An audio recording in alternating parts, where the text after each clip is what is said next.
Olá, estamos começando mais um Momunes em preto e branco. Com a entrevista de hoje, as entrevistas, na verdade, que nós temos duas assistentes sociais no nosso podcast de hoje, nós vamos encerrar a primeira parte do Momunes Social. Aí depois a gente vai ter algumas outras entrevistas e nós vamos entrar na educação. A educação do Momunes também realiza um trabalho maravilhoso, encantador. Ele apaixona pela forma com que é ensinada a educação, pela forma com que é passada a inclusão. Então, eu tenho certeza absoluta, vocês que nos acompanham, que estão sempre aqui com a gente no Momunes em preto e branco, também vão se encantar. Estou falando que não é, Ângela? Não é? Certíssimo. Stephanie? Correto. Tudo certo, correto. Agora que eu já falei o nome delas, eu vou apresentá-las. Eu tenho aqui do meu lado, com uma alegria muito grande, duas profissionais incríveis. Mais duas profissionais extremamente comprometidas. Essas que não trabalham só pela profissão, trabalham com o coração. E o que a gente precisa no acolhimento e na causa social, não é? Então, Stephanie Silva Veríssimo Basílio, aqui à minha direita, graduada em Serviço Social com especializações em políticas públicas no contexto do Sistema Único de Assistência Social, SUAS, vamos falar sobre isso, e em Gestão e Liderança de Pessoas. Atua na proteção social de alta complexidade há 7 anos em serviço de acolhimento institucional de crianças e adolescentes e na República para jovens. E tem serviço. E aqui à minha esquerda, eu tenho na tela está vendo diferente, né? Mas tudo bem. Aqui do meu lado esquerdo, Ângela Ferraz, a minha xará. Eu falo que nós duas com a F, né? Ângela Ferraz, Ângela Fiorenzo. E quando alguém vai lá e pergunta, queria falar com a Ângela, a gente pergunta, qual? Então, assim, a Ângela é formada em Pedagogia pela Faculdade de Ciências e Letras de Itararé. Você nasceu em Itararé? Nasci em Sorocaba mesmo. Mas morou lá? Morei lá. Morou lá. E Serviço Social pela Faculdade Anhanguera. A Ângela trabalha no movimento, né, na Casa de Acolhimento Provisório para Mulheres Recomeçar, Momunes, né? E como a casa é conhecida, e desde 2021. E também com idosos no Centro Dia da Pessoa Idosa, que teve início em 2022. Então, muito obrigada, é uma alegria ter vocês aqui, para a gente falar mais um pouquinho do grande serviço que o Momunes presta aqui para a nossa cidade. Eu falei que nós íamos conversar sobre o SUAS, né? O que é SUAS? Quem responde? Quero agradecer o convite para falar de um tema tão importante, né, que é o SUAS, que é o Sistema Único de Assistência Social, que é onde a gente se baseia, né? O nosso trabalho é realizado todo em cima do SUAS, né? E eu acho que é importante, quando a gente fala um pouquinho do SUAS, né, Ângela? É importante a gente falar que existe um contexto histórico, né? Nem sempre foi assim.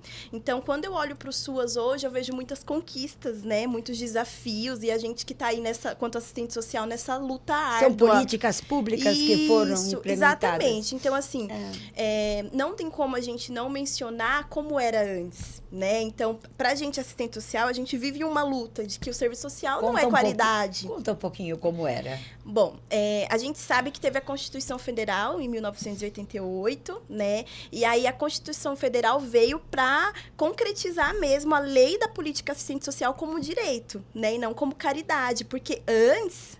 tá. Era o assistencialismo, isso tá. Exatamente. Então, a gente tinha a caridade, a gente tinha a ajuda, né? E aí, olha como isso era tão forte que até hoje, né, Ângela, a gente lida com isso, né? A gente lida com pessoas que pensam que o assistente social está ali para ajudar, para fazer caridade, para entregar a cesta básica. Acham Sim, isso? Acham. Ainda hoje? Ainda hoje. Então, faz parte das nossas lutas. Então quando eu falo conquista, eu olho para o SUAS e vejo muita luta, né? De assistentes sociais que antecederam a gente e que lutaram para isso. E aí, a gente tem, então, a Constituição Federal de 1988, e aí vem o LOAS, né? Em 1993, que é a Lei Orgânica de Assistência Social. Só que o SUAS, ele só fez parte do LOAS em 2011. Não faz tanto tempo assim. Então, é uma coisa muito recente. É recente. Então, é um desafio diário, né, pra gente, porque não faz tanto tempo. E aí, dentro do SUAS, a gente faz o nosso trabalho com base em fundamento técnico, né? Então, é algo recente. Por isso que eu falo a importância da gente entender o trabalho que a gente está realizando e qual que é a base teórica e a base prática Quer dizer, disso. foi uma conquista muito grande também, não só para o profissional de assistência social, mas para a sociedade. Como Exatamente. Um todo, né? Porque a partir disso que vieram todos os outros serviços? Isso, aí exatamente. Aí vieram as redes, vieram o CRAS. Isso, porque Entendi. até então era tudo muito solto, né? Ninguém entendia o que era profissão, quais eram os serviços, os programas e os benefícios. Aí vem o SUAS, vem a tipificação social. E aí na tipificação descreve, porque quando a gente fala de SUAS, a gente fala de proteção social. Tá. Né? Proteção social.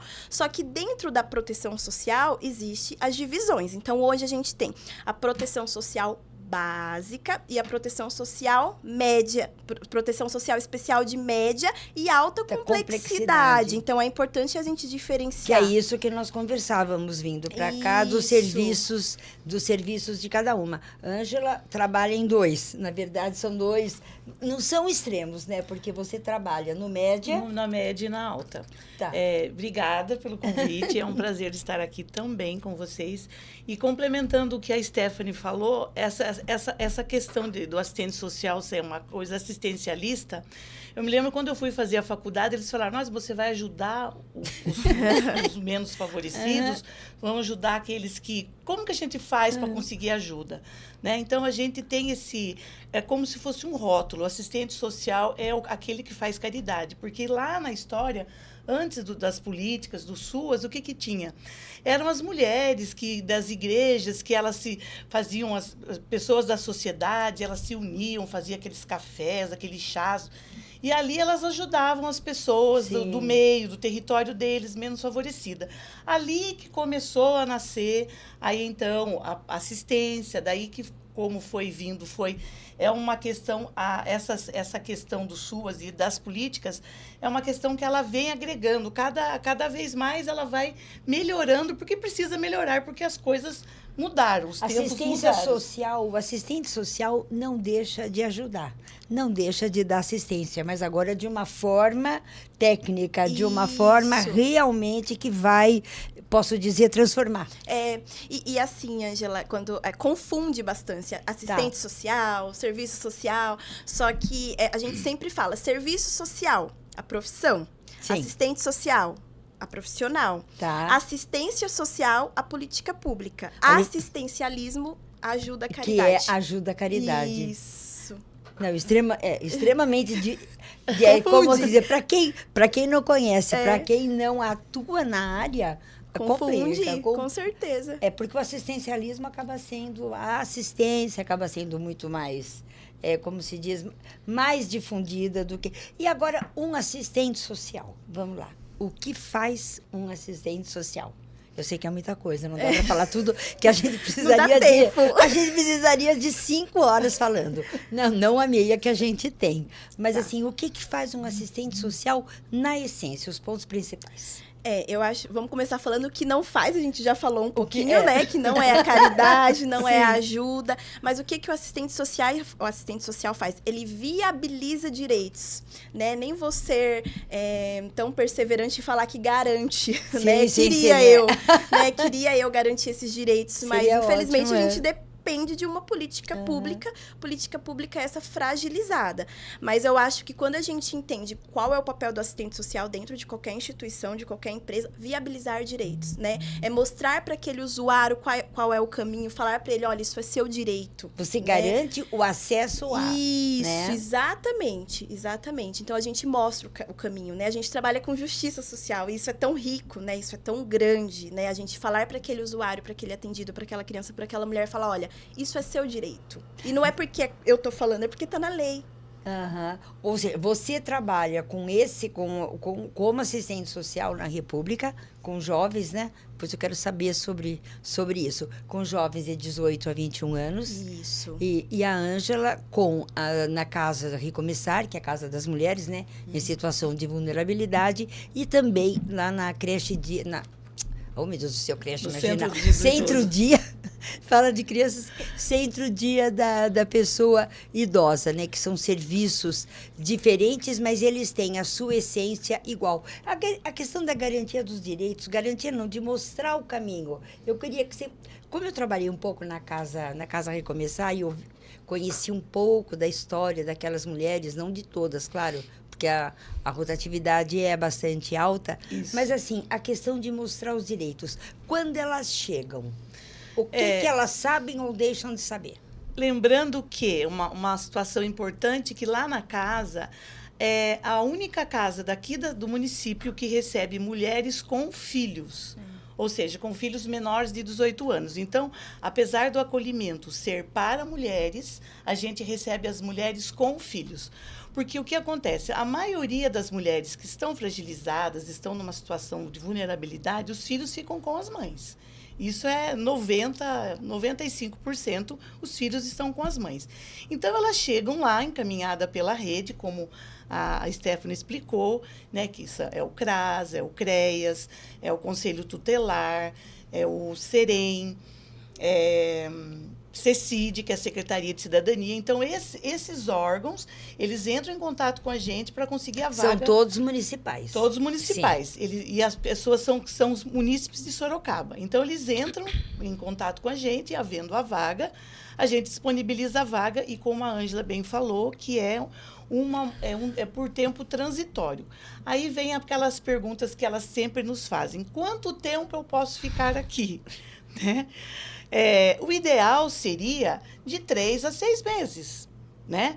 Mas acontece que vem aquela mãe com um filho, ela chegou lá em agosto, ela tem 4 filhos em idade escolar. E qual é a primeira coisa que a gente tem que fazer? Encaminhar essas crianças para as escolas, ver qual a fragilidade dessa mulher, através de uma abordagem humanizada, que eu acho que é uma das coisas para o nosso trabalho como assistente social fluir, é a gente ser humano e não julgar. Porque a partir do momento que você faz uma entrevista, uma abordagem com aquele assistido, se você julgá-lo, por que ele está nessa situação, você não vai fazer o seu trabalho como deve. Então, você tem que ser imparcial assim. Você não é juiz. Eu sou a voz de quem está aqui menos favorecida. Eu vou ser a ponte para os direitos dele. Então, o que eu tenho que fazer? Eu tenho que conversar, fazer com que aquela pessoa se sinta acolhida para que ela possa contar o que está acontecendo, porque geralmente a Ângela, que está aqui, como você falou, que ficou lá, elas chegam tão frágeis, elas choram e, nossa, chegam assim que você quer colocar no colo. Depois elas vão mudando, porque às vezes aquele choro delas é uma defesa. De repente elas deixam de ser aquela pessoa boazinha e começa como se, é uma palavra um tanto pesada, mas como se elas quisessem colocar as garras de fora, mas não é isso, é assim. Elas não estão acostumadas a ser acolhidas, elas não estão acostumadas a ser cuidadas. Elas vão se situando, na verdade. E de repente elas vão sendo cuidadas, elas acham que estão podendo, mas enfim, a gente encaminha para os devidos lugares, algumas têm CAPs que precisam de tratamento, enfim, encaminha para a rede. Né? Aí as crianças para a escola, que a priori as crianças em idade escolar não podem ficar sem escola. Aí depois a gente vai orientando. Importante falar que a gente não pode obrigá-las a nada. E às vezes acontece o caso, você falou de pessoas que chegam com filhos pequenos em idade escolar. Aí chega uma mãe para ter um bebê. Você vai fazer o quê? Vai pegar o bebê e vai falar, olha, até logo, já passou seu tempo, já 3 meses, já 6 meses. Então, aí que entra o lado de você ter o olhar humano. Exatamente. E não julgar. E isso de mostrar os direitos é extremamente importante, porque as pessoas conhecem os direitos que elas têm? Não. O jovem conhece? Não conhecem. Inclusive, faz parte do nosso trabalho, né? Quando a gente fala em fortalecimento, autonomia, a gente fala disso, né? Conhecer os seus direitos, né? E, infelizmente, a gente vem de uma questão aí sociocultural mesmo, estrutural, que nós fomos ensinados a não ter direitos. E se tiver, a gente não precisa saber, né? E aí a gente vem para desconstruir isso. Então, faz parte do nosso plano de trabalho, tanto com as crianças e adolescentes, que é algo bem interessante. Sim. Uma criança de 2 anos tem que saber do direito dela, né? Que ela não pode sofrer violência, né? Porque aí, neste momento, a gente faz essa criança entender qual que é o motivo dela estar ali. Porque senão a criança chega pensando que vai passar umas férias no serviço de acolhimento, isso não pode acontecer. É a mesma coisa quando você vai chamar a atenção de uma criança, ela tem que saber por que você está chamando a atenção dela. Exatamente. Um dia eu comentei num dos programas aqui, eu li um livro há muitos anos, não me lembro agora, Napoleão Hill, não é, alguma coisa Hill, o escritor, e ele fala isso, que se uma criança você colocar, ele usava a palavra castigo, que se usava antigamente, né? Mas não seria o castigo, seria uma medida de você educativa, que você vai ensinar, você vai orientar. Se essa criança, ela reconhecer, ela realmente se sentir errada, sentir que ela pisou na bola, que ela deu uma vacilada, ela não vai achar nada. Agora, se for injusto, aí a coisa fica mais complicada. Sim. E é o que a gente vê na vida prática, né? Stephanie, eu queria falar um pouquinho sobre o porquê baixo, porquê média complexidade, porquê alta complexidade. Tá. Qual a diferença entre esses serviços? Olha, quando a gente fala em proteção social, a gente fala, então, da básica, da média, da alta complexidade. Quando a gente fala na básica, a gente fala em prevenção.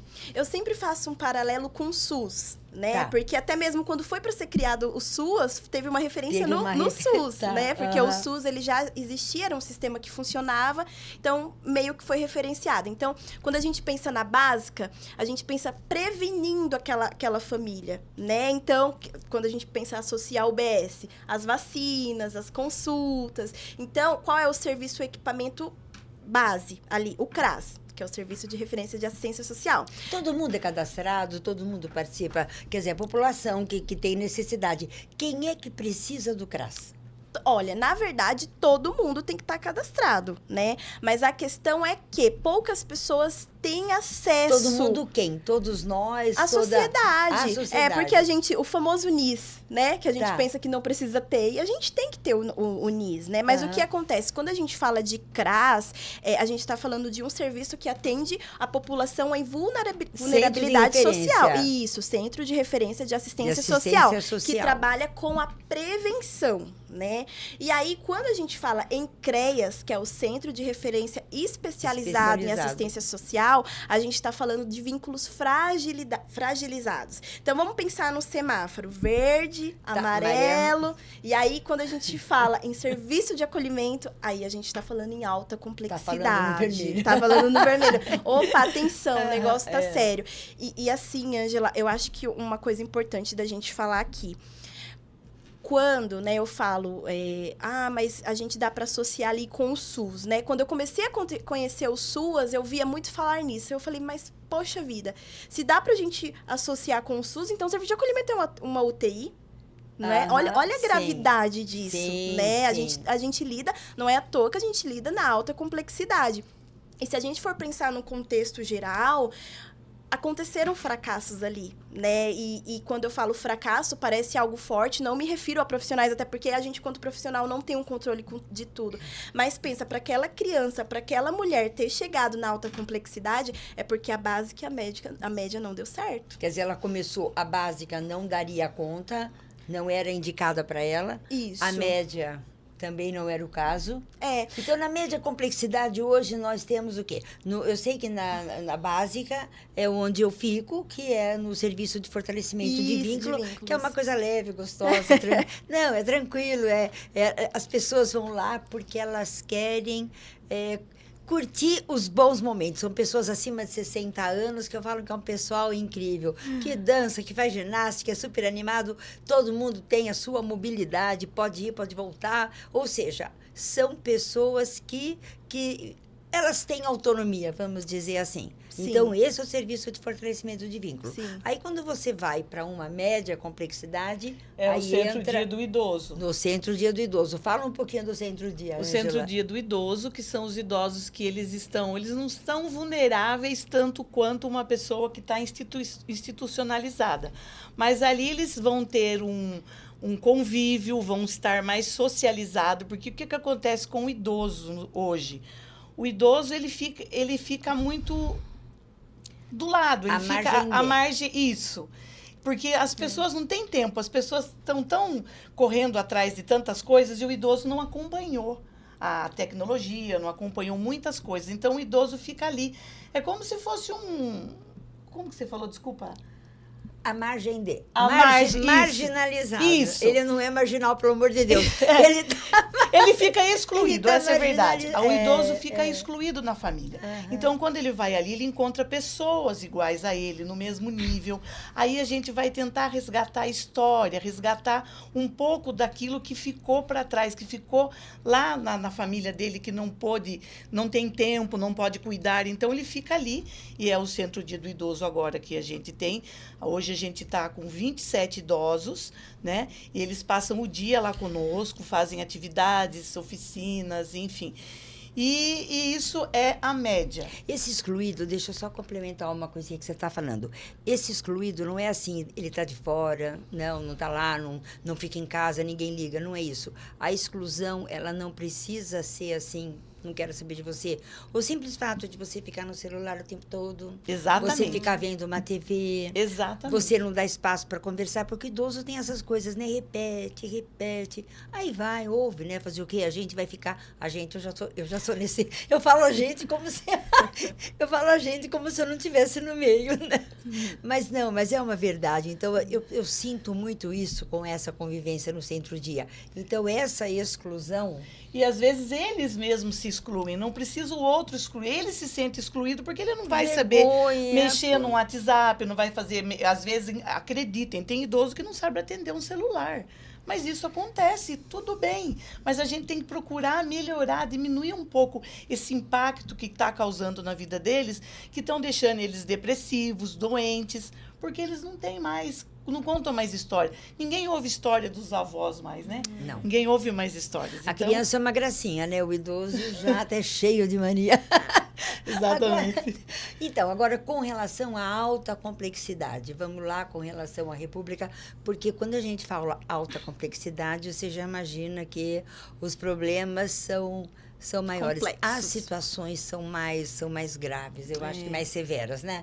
Elas precisam de um outro tipo de atenção e acredito que uma atenção maior. Sim, eu costumo falar que não existe resolução simples para problemas grandes, né? E Sim. aí é onde entra o nosso trabalho. Não é à toa que a gente trabalha em serviço de acolhimento de alta complexidade, né? O nome já diz tudo. Sim. Então, realmente, quando essa criança, esse adolescente, essa mulher chegou no serviço de acolhimento, e eu achei de uma riqueza tamanha, né, a fala da Ângela, falar sobre o trabalho humanizado, porque a gente pensa como essas crianças, como esse público chega fragilizado, né? Todos os direitos foram rompidos, né? Uma violência sem tamanho. Então, não tem dúvidas que essa população passou por muita violência. E não vem nem ao caso se tinha razão, se não tinha, o que aconteceu. É a situação, é o que está vivendo aquele momento. E assim, a gente que atua no sistema de garantia de direitos, a gente está lá para proteger. Proteger, exatamente. Proteger e ponto, né? Não vai ver mais nada. Isso, claro que a gente tudo necessita de um estudo mais aprofundado em articulação com a rede intersetorial, mas a gente não está lá para fazer um papel fiscalizatório, sim, né? Sim, isso são outros órgãos, outros serviços que fazem. Então, primeira coisa, essa criança chegou no serviço de acolhimento, atendimento humanizado, né? Tá. E parece um pouco redundante, assim, mas o acolhimento no acolhimento, vamos dizer assim, né? Porque a gente está falando de um acolhimento, mas eu acho que a gente não pode esquecer do acolhimento real, o acolhimento humanizado, de acolher aquela criança. Aquela coisa de você olhos nos olhos, isso, de você abraçar. Além do que está no papel, carinho, além do que está na lei, né? Uhum. E aí, tudo claro com embasamento técnico, mas eu sempre luto para isso, né? O acolhimento humanizado. Então, aquela criança vai chegar, talvez ela não precisa ali naquele momento falar por que ela tá ali. Sim. Não, o que ela precisa? Necessidades básicas, atenção, alimentação, higiene. Talvez em outro momento seja o momento de falar com aquela criança. Você amarrar tênis, você pentear o cabelo. Isso. Essas coisinhas assim que mãe faz com carinho. Então, acho que o trabalho básico e essencial do acolhimento, acho que é por aí, né? Exatamente. Então, assim, a gente tem que ter muito cautela quanto profissional, quanto equipe, para fazer esse trabalho realmente de qualidade, né? De fazer um trabalho realmente qualificado. E aí, você falou sobre a República Jovem, né? Eu entendo, assim, como uma conquista para o município, porque não tinha República. Sim, o jovem saía e, na verdade, ele fazia 18 anos. O caminho onde dele, que ele ia? Família, ele não tinha. A família já tinha passado o tempo de estar junto, vamos dizer assim. Se até então a família não havia se manifestado favoravelmente, com 18 anos... menos Exatamente. ainda. Conquistou a maioridade. E aí o Momunis veio para sanar essa demanda, né, do município, porque realmente era isso, estava no serviço de acolhimento, completava 18 anos, não retornou para a família de origem, não retornou para a família extensa e não foi adotado, para onde que esses jovens iam? Pra rua. Hoje existe a República. Exatamente. Que é uma conquista. E lá é feito um trabalho todo de fortalecimento, de autonomia. E, assim, também é provisório. Tem coisas que a gente vai morrer falando, né? Eu vou morrer falando que serviço de acolhimento institucional de criança e adolescente é excepcional e provisório. Provisório tem que ficar o menor tempo possível. Por mais que a realidade é outra, mas essa é a nossa luta. Excepcional, só vai para lá em último caso. Né? Então, acho que é algo que a gente faz parte aí da nossa luta. E provisório, quando você fala provisório, o que se busca com isso? Que ele fique em menor tempo possível, por quê? Que ele encontre adoção, que ele volte para sua família. Isso, seria porque, isso? assim, é um pouco contraditório o que eu vou dizer. Nós somos um serviço de proteção. Sim. Certo? Mas chega um momento que a gente passa a ser outra violência. Porque essa criança, esse adolescente, tem direito de estar com a família, né? Infelizmente, o institucional causa danos na primeira infância e na adolescência. Então, todo o nosso trabalho é voltado para o desacolhimento. Esses dias a gente estava conversando, fazendo capacitação com as cuidadoras, e aí eu perguntei, quando que vocês acham que começa o desacolhimento? E aí todo mundo foi sugerindo, quando chega uma família, quando começa a adoção, e aí não existe resposta errada, mas aí eu falei, não, o desacolhimento começa quando a criança chega. Tá. Né? Quando a criança chega, você olha para aquela criança e pensa, o que eu vou fazer para essa criança do apego? Voltar? Acho que vai ser minha última pergunta, que está quase na hora da gente encerrar. Como que é a questão do apego? Olha, tá tudo bem ter apego. Estranho seria se não tivesse. Eu falo muito para as cuidadoras, a gente se apega assim, se vincula assim. Eu me assustaria se não tivesse o apego, porque a gente é humana, a gente tem amor, né? E aí é um pouco contraditório. Como assim, Stephanie, você quer humanizar, mas não quer ter apego? Um tá ligado com o outro. Sim. O que muda? A forma que a gente, quanto profissional, quanto adulto, vai lidar com isso. Né? Isso é que muda. Nem que a gente chore no banheiro ali, escondida, a criança não vendo, tá tudo bem, né? Eu acho que é isso, a gente passar essa responsabilidade, né? A gente é adulto. E mesmo as crianças que chegam numa situação mais difícil, crianças que chegam com uma dose elevada de agressividade, porque isso acontece, elas têm o seu momento de reconhecer. Como é esse encontro dela? Eu queria que você falasse um pouquinho sobre isso. Esse encontro dessa criança com o outro lado, com esse lado humano. Eu acho que é importante a gente falar, quando a gente está falando em criança em violência, tudo tem um porquê. Sim. Né? Aquela criança não nasceu agressiva, aquela criança não nasceu usuária, tem toda uma demanda, né? Então, quando você olha para um contexto geral e você acolhe aquela criança, tem crianças que é mais rápido, tem crianças que leva ali um tempo. Esses dias a gente usou uma frase que foi muito forte, assim, deixa eu cuidar de você. É isso que essas crianças precisam, principalmente com o adolescente. Eles têm um mecanismo de defesa, então eles chegam agressivos, chegam impondo, mas é um mecanismo de defesa deles. Se nunca ninguém cuidou de mim, então eu vou colocar medo. E na hora que tem que a criança, o adolescente, que ele reconhece, que ele enxerga o que você realmente quer, o que você realmente busca, deve ser um momento incrível, não é? É aquela coisa do abraço, aquela coisa de... O objetivo foi... e é algo genuíno, exatamente, né? É recíproco. É um trabalho, assim, muito, muito humano mesmo. Não, é uma delícia, é uma paixão. Você vê cada coisa... Você vê histórias tristes, claro, mas também histórias que comovem a gente. Como hoje, lá no Centro-Dia, o aniversário da Dona Léo. Uma delícia que foi, parabéns. Ela chorava, emocionada que estava, entendeu? Então, é uma coisa muito gratificante. Bom, eu acho que a gente tem 2 minutinhos, Ângela. Antes de acabar, eu só quero contar um fato que aconteceu. Nasceu uma criança há 3 meses, nasceu lá na casa da Recomeçar. Não deu tempo da mãe ir até o SAMU chegar e a criança nasceu lá. Um menino lindo, depois foi para Santa Casa, enfim. E o dia que ele foi embora, eu me apeguei tanto a ele, eu tento ser um pouco resistente, mas não consegue. O dia que ele foi embora, a lágrima corria, assim, de você corre no banheiro, dá uma... Mas daí... Mas não tem preço. E eu acho que é um trabalho que, se você não faz por amor, você não faz. Porque é muita frustração, mas tem coisas que o dinheiro não paga o que a gente vive também. Então, eu só tenho a agradecer pelo espaço, agradecer por esse momento maravilhoso, que eu quero dizer que, desde que eu entrei nessa profissão, tenho 55 anos, eu só tenho aprendido. E eu acho que eu tenho muito que aprender ainda. Todo dia tem uma história. Todo dia é uma história. Cada dia é um flash, exatamente. Obrigada, Ângela. Obrigada a você, minha xará. Você, Stephanie? Eu também quero agradecer muito. Quero dizer que tudo isso faz muito sentido para mim, né? Quando eu falo que a gente, quanto assistente social, a gente luta, isso daqui faz parte da nossa luta, né? Então, ter esse espaço para dar voz, né? Dar voz pra gente, dar voz sobre o serviço que a gente executa é muito rico, né? São trocas muito ricas. Quero agradecer muito essas trocas por estar aqui. Foi muito bom. A gente fica muito feliz. E nós estamos, assim, com vocês. Acredito que, encerrando com chave de ouro, a participação do social do Momunes aqui no espaço Momunes em Preto e Branco. E logo, logo a gente vem com a educação, com mais coisas e outros assuntos. O podcast vai continuar esperando sempre você aqui com a gente. Ângela, muito obrigada mais uma vez, Stephanie. Obrigada. Uma delícia estar com vocês. Esses sorrisos gostosos. Gente que trabalha feliz, né? Isso daí faz toda a diferença. Muito obrigada mais uma vez. E o nosso agradecimento do Momunes, primeiramente ao Kiko Palhaço, né?